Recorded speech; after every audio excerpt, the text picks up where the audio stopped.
Hello students, today we are going to start a new chapter, chapter 15, that is natural resources, in which we will learn renewable resources and non-renewable resources. Of our students, we should know that what are natural resources.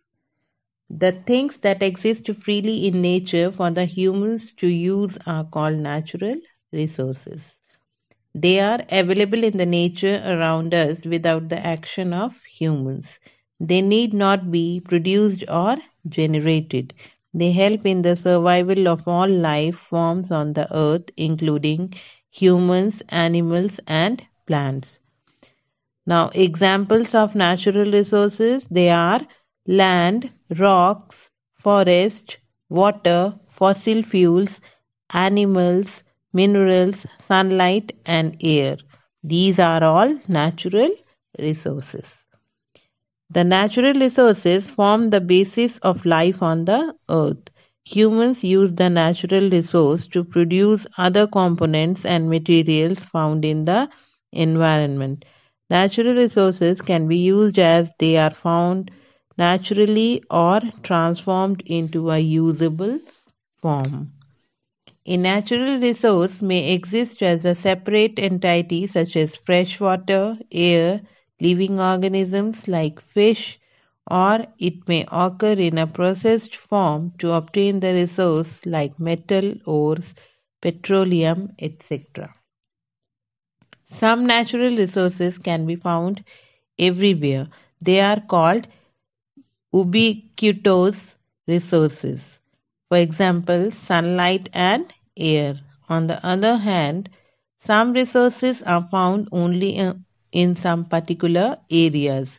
Such resources are called localized resources. For example, petroleum is not found in every place on the earth. So, this was about natural resources. On the basis of origin, natural resources can be grouped into two categories. They are biotic resources and abiotic resources. Now, first, biotic resource. We can obtain these resources from the living material like forest and animals. For example, coal, petroleum, etc. Abiotic resources. These resources, we can obtain these resources from the non-living materials. For example, land, water, etc. So, I hope you all have understood about natural resources. Now, our next topic is renewable resources. The resources that are constantly available like air and water are called renewable or inexhaustible resources. They can be replaced or recovered in a short span of time like the vegetative lands. Animals are also a renewable resource as they produce offsprings to replace the adult animals. Renewable resources are not majorly affected by human consumption. There may be some resources that do not recover rapidly and can be depleted by overuse. Oxygen, fresh water, and solar energy are all examples of renewable resources. They also include commodities like wood, paper, and leather. The use of these resources does not produce pollution or contribute to global warming. The use of these resources is increasing worldwide. So, this was about renewable resources. Now, next is non-renewable resources. Now, what is this? The resources that do not get renewed at a rapid pace are called non-renewable or exhaustible resources. They are used up faster than they can be made by nature.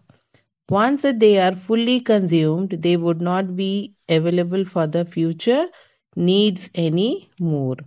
They cannot be substituted or recovered once they have been utilized.